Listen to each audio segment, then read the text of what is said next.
Hello. Hi, lovely to see you. Have you come a long way? Some of you have come a long way, haven't you? I've just come up from pool. Oh, thank God, the clicker. Oh, come on then. Well, you just sit there with the clicker. Yeah? Colette and I have done a speech together. Yeah? Now, I normally ramble, and I've realised over the years that rambling is okay if English is your first language. As many of you, it's not your first language, rambling. I mean, most famously, when one of my Japanese colleagues asked me, after I'd explained, some torturous story about a snake eating a goat. She had thought that one of our colleagues had a goat at home and didn't have anyone to look after it until after the holidays.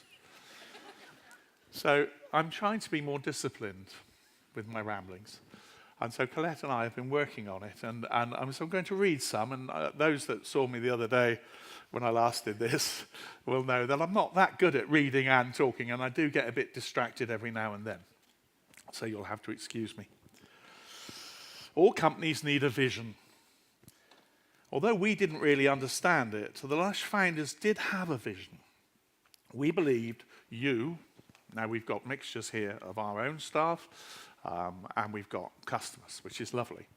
And we've got journalists, and we've got influencers, and we've got bloggers, and we've got vloggers. And anyway, we believed you wanted effective products. Natural, although we didn't really know exactly what that meant.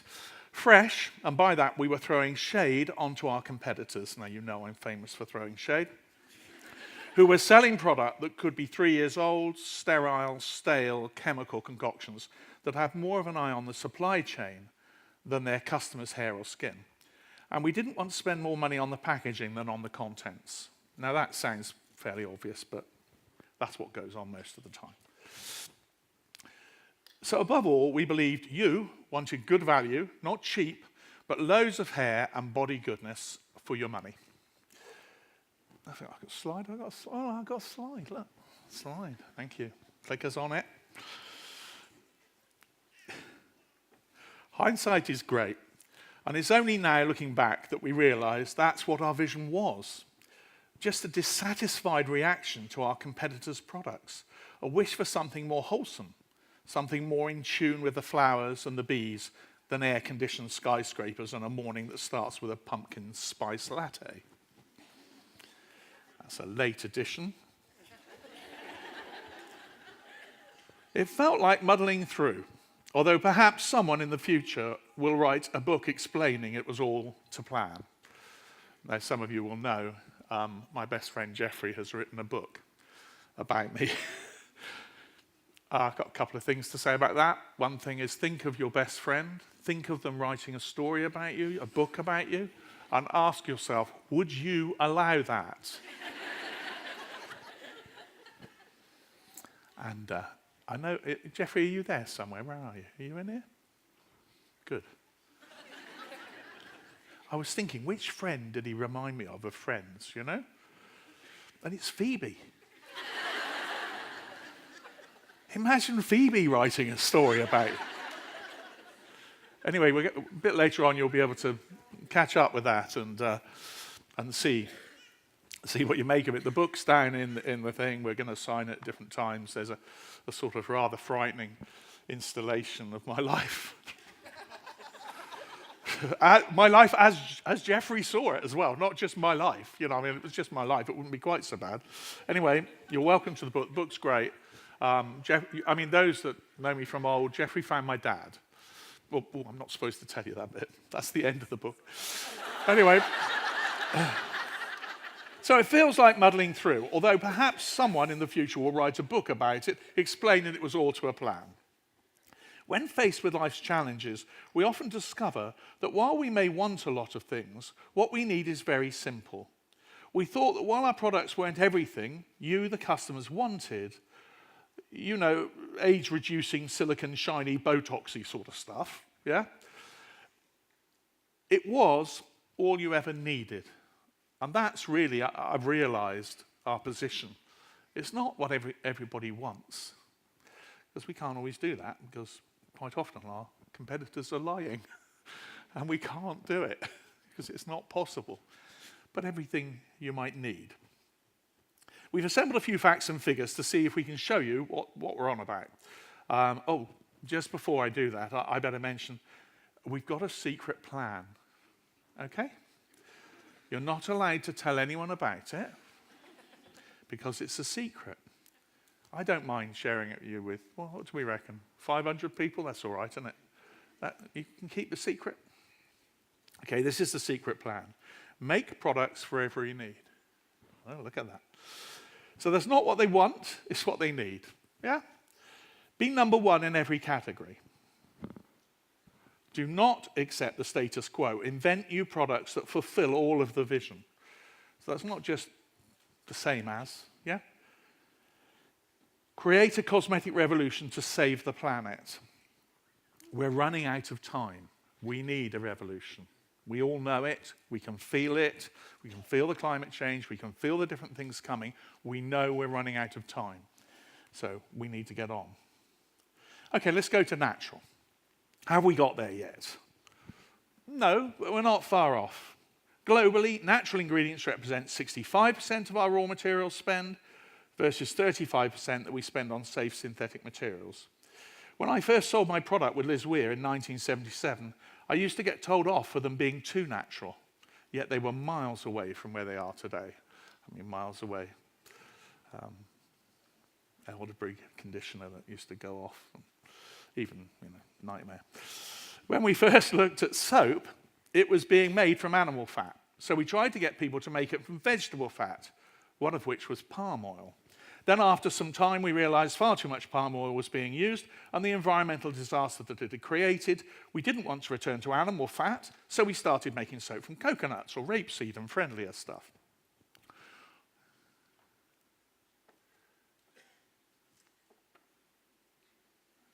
Oh, nearly. I thought you were going to sneak out, then I was going to have a bit of fun. We've shut the doors, that's it. I've taken to doing talks on boats now. Anyone that's ever been on one of the boats that goes around Poole Harbour. It's great. 2.5 hours and they're bloody stuck on it. They can't go anywhere. All the while we were selling tons and tons of soap, but what was interesting was everywhere else soap was disappearing. I mean, if you go in the supermarkets now, there is no soap. Let me just say, soap is wonderful. It doesn't need a bottle. It doesn't need preservative. It keeps its perfume in the most appalling conditions, wet, dry, wet, dry, wet, dry. It deals with funguses, yeast, bacteria. Day after day, it never fails. It fulfills all our criteria and doesn't leave you with a stupid bottle with a pump and a spring that can't be recycled. Soap is great value for money. You don't like soap? It's our job to invent one that you can't resist. That's what we're here for. Oh yes, according to the National Geographic, right, last month, they said that the shampoo bars are the latest trend. Awareness of plastic pollution is at an all-time high since Blue Planet 2. And when we look at the plastic waste produced by the global cosmetics industry, we've always known it was a problem. Mo and Stan invented the shampoo bar in our shed in 1987. It only took us 30 years to become an overnight sensation. I would add that I am very, very grateful to National Geographic for saying it nonetheless. I mean, it's still great. Yeah, thank you ever so much then, but overnight sensation. Looking at the shampoo bar infographic, right? Over the last 13 years, we've sold 37.9 million solid shampoo bars globally. This has saved 114 million plastic bottles, which equals 2,850 tons of plastic, which is the equivalent to 3.6% of the Great Pacific Garbage Patch. And you can see or think that if we'd sold 1 billion shampoo bars, there wouldn't be a Great Pacific Garbage Patch. Yeah?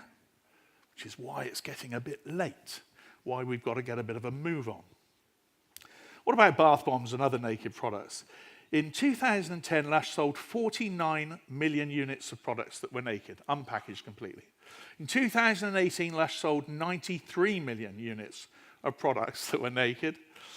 Now, the weird thing is that when you look at the percentages, in 2010, 60% of our products were unpackaged, and in 2018, 60% of our products were unpackaged. How does that work? When we opened our first shop, we had around 200 products. I don't even think it was that. Someone probably remembers. In 6 categories. So, for example, soap, shampoo, skin cream, bath bomb, bubble bar, and fresh masks. A good half of it was unpackaged. Then we became more ambitious and had to go at category after category, including, for example, oral care and makeup. When we first did makeup, we had to use quite a lot of plastic packaging. So when you first enter into a new market and you're trying to compete, you have to do quite a bit of packaging. How is the translation? Is it all right? You know they're beaming this all over the world, and the translator then comes back to you. Incredible, isn't it? Yeah? 8 different languages. That's why I have to go slow. When we first did makeup, we had to use quite a lot of plastic packaging, and there are hundreds of eyeshadows, lipsticks, blushes, and foundations, so you can end up with a lot of extra plastic packaging. The only way out is to innovate. How many of you have got unused products sitting in your bathrooms because when you got home, you found... It's true, isn't it? When you got home, you found that the product isn't what you hoped for, or it doesn't suit your skin or hair or lifestyle. You end up with bathroom cabinets, windowsills, and shelves full of unwanted stuff on its way to landfill. When we make products for every need, everyone is able to buy exactly what's required and ultimately reduce waste. That's why we have more people in our shops. That's why we give more advice. That's what we're doing. If we were selling you like our competitors, we would sell you 3 for 1. You would go home and that would be twice as much stuff. 3 times as much stuff, sorry, because you've only got a little way through the first one before you realize you didn't want it, and then all of that drops on your head. Providing personal service is the best environmental practice. If we can get you connected to the appropriate product for your needs, you really get good value for money. We get a regular customer, the consumption of unneeded product falls, and money is no longer wasted. When you think about the product people really want, they want products to be made from rainbows, unicorns, and waterfalls.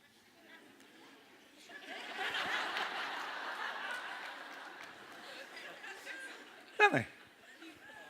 You think about it, that's what, yeah. And we've got that, more or less. You know, we have to interpret it a little bit. Our raw materials are the best they can be. One of many examples now, you know, I was given lists and lists and lists of all the examples of different raw materials that we're buying from all sorts of different people. We've just chosen one. Right, we're using salt in our products with genuine qualities, and we're sourcing it from the flight path of birds. One of our suppliers, Antonio, who harvests our salt, works to protect and sustain the salt marshes of the Western Algarve in Portugal. Birds, including greater flamingos, now you know I'm keen on my birds. I didn't even write this bit. Spoonbills, black-winged stilts, and many species of ducks use the salt marshes as wintering grounds, while whimbrels and curlews rely on the site as a resting place on their migratory journeys. Preserving this beautiful and important coastline. So basically, we're getting into these places, we're working with them to provide some commercial feedback for them to keep the thing going so they can afford to keep the nature reserves going, and then we're using that salt in the product. And that's one of the salts we're using in the products. Same thing with the olive oils, one of the olive oils we're using, and it goes on and on.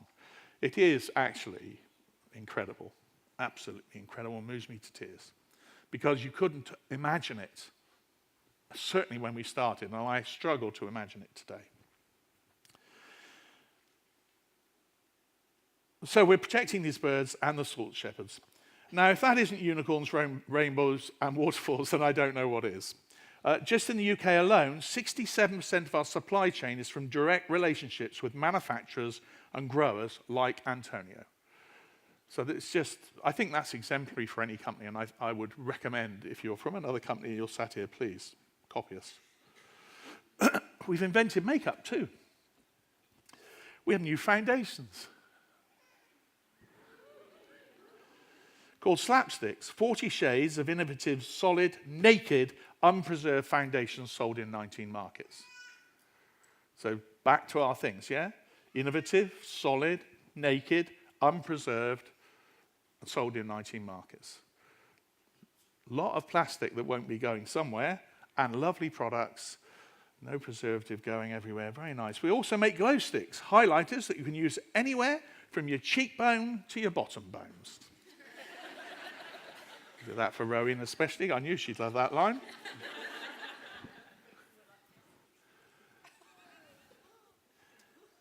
Do you know what this is? Ready? That's naked mascara. Yeah, I thought that when I saw it. I'll just let you wonder about that for a bit. No spitting in it. It's unbelievable. Breathtaking. I'm so glad we got that intake break. I think it's phenomenal.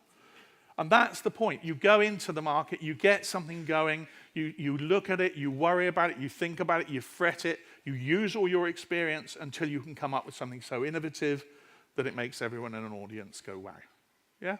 That's our job. That's what we're here for. That's what we do. We don't only invent products. In our spa, we develop and perfect complex treatments, choreographed to original music with specialist techniques that I am really fucking proud of.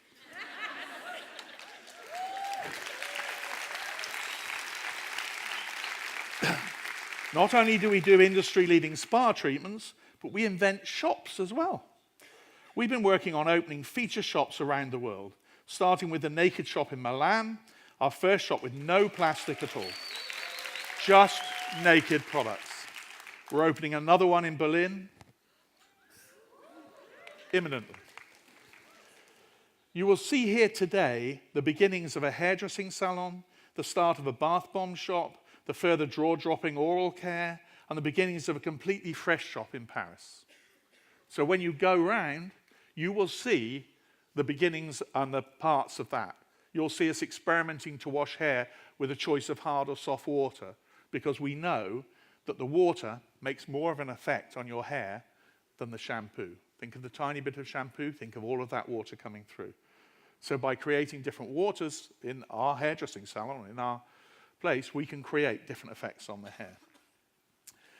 The fresh shop, yes, when you see all those flowers down there, that's the fresh shop. That will have florist front, and they'll clip off the tops of the things and they'll make products from the flowers. Couldn't be better. And we're putting them all together into a big new shop just up the road in Liverpool, opening in February. Our first fresh shop is set to open in Paris next year alongside the usual French bakers and florists. And yes, we will be selling the flowers, as I said, and making products by cutting their heads off. It's been a long thing in the lab. Every time flowers arrive, it was, oh, lovely. Encouraging customers to pop in for fresh handmade beauty treat. What we do is not rocket science. Humans have been preening and grooming forever. But in recent years, many formula have become synthetic, complicated, over-emulsified, and most of all, over-preserved. All of our lives, we've been working hard to remove preservatives from your products without compromising. We've worked on it until we're experts. And still a few people complain about parabens. When we can't remove the preservatives, we have to look for the safest and most researched option. We use parabens because all of the other preservatives available don't have the research parabens have. But preservatives have to be poison. That's the way they work.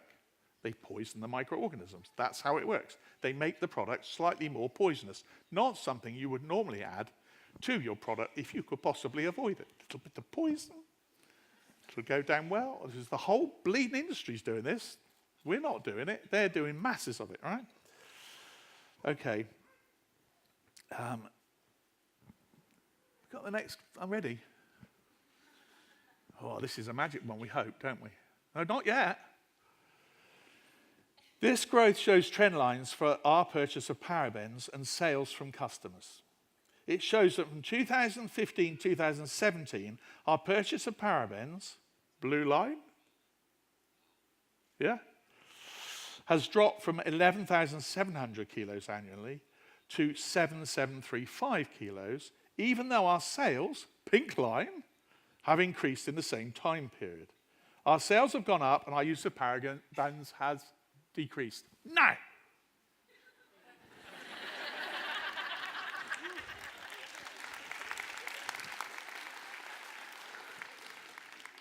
It seems it's all over in a jiff. It took about 3 days to work that out, gathering all the information. Poor old Helen came in an extra day trying to work it out.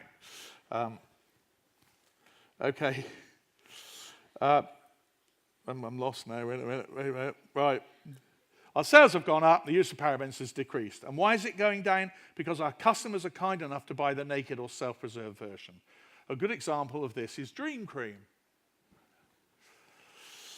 We started extending our self-preserving capabilities to go beyond solid products and venture into the world of liquids and creams like Dream Cream. In this graph, the new self-preserving version of Dream Cream, you can see by the pink line, yeah? And you can see the effect this had on sales of the normal Dream Cream, the blue line, as people stopped buying preserved Dream Cream and started buying the self-preserved version instead. The rapid growth in 2014 to 15 is mainly due to launching in different countries throughout the year. By 2015, the self-preserving version had launched everywhere. Yeah? At the beginning of 2016, sales of self-preserving Dream Cream overtook sales of the preserved version. None of these amazing ingredients are tested on animals, but that's lovely. Oh, that's sales of total. So you can see the total sales at the top are still continuing to rise. So that's what's so exciting. You know, I mean, it doesn't sound like a great innovation, but when we started, we did not believe we could produce a cream that would do everything that Dream Cream does and not need a preservative. And taking that out is such a lovely thing to do. I mean, I don't know why we didn't do it from the beginning. We look at it now and think, well, that was fairly simple. It's done on the principle of honey. Bees can store honey because it has a slightly less water content. When we reduce the water content in our creams to the right level, it no longer supports growth. Yeah, it's very simple, and it's all based on nature.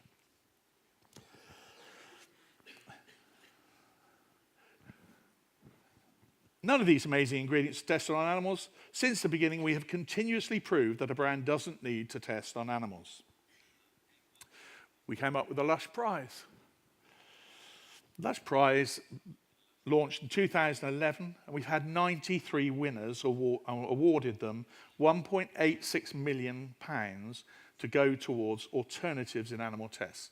So that's not the old position we used to have of going, we don't approve, is it? Am I getting boring? No, that's all right then. Was it a late night? It was a loud premiering. A loud premiering? Oh dear, dear. Well, you give me a nod if it gets really boring. Lush Prize can be a bit earnest. It's a bit earnest. It's a bit earnest. It is a bit earnest. We gave 1.86 million to all these scientists, very earnest scientists. USA has the most amount of Lush Prize winners, and if Lush can do it, why can't everybody else? When I think back to animal testing, that seemed like a sensible idea in my bedroom all those years ago, and it's now turned into legislation banning animal tests for cosmetics in 40 countries.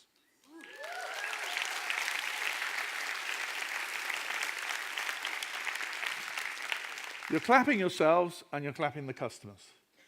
Ideas you have in bedrooms are irrelevant. Yeah? It's only if they happen it becomes relevant. It's only if an idea has got legs. And that's the same thing with everything in Lush. It's only if it's got legs. We come up with an idea, we pop it out there, everybody makes an effort. Sometimes it works, sometimes it doesn't. Yeah? It's only if it's got legs. We still have to fight for all the animal testing. I mean, if you go back to trying to deposit 2 tons of animal manure on the doorstep of the EU, or losing our Regent Street shop expressly because the landlords didn't like 3 million viewers watching the people testing video filmed in that shop window. Where is he? Paul, quick with that one. So where am I going to go? Oh, there you go. I think it was just that. They threw us out because of that. I've been trying to let everyone know that we lost our bloody Regent Street shop, in my opinion, because the Crown didn't like our position on these things. I've been trying so hard. I got this Evening Standards journalist, and I gave him a long lecture on it, and he just looked at me and said, well, he's a bit like you, you know, nobody's interested in an argument between a landlord and a tenant, Mark. So I just have to tell you lot now every opportunity I get. We do have problems getting shops because of our position on things we believe in. And it's quite a battle. Then there's the giving, right? You soon get the hang of the knot wrap. Since 2009, we have upcycled 47 tons of beautiful scarves. 47, I don't know, they're not very heavy, are they? I don't know how many scarves that is, but they're not a heavy thing, are they, scarves?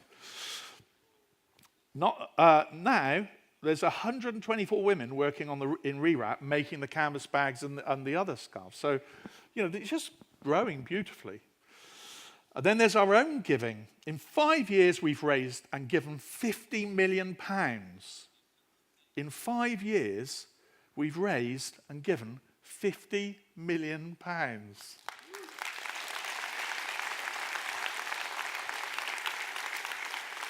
And last year alone, we funded 3,500 groups.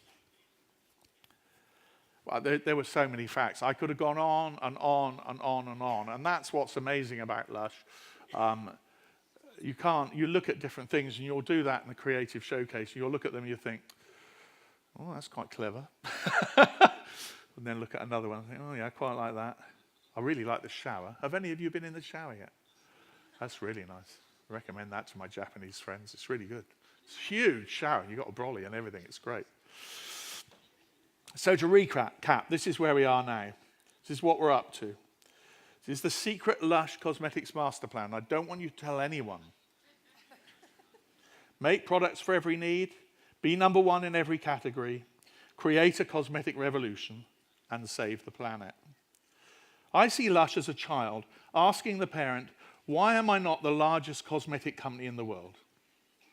In the latest WWD Beauty Top 100, L'Oreal is number one, and we are number 33.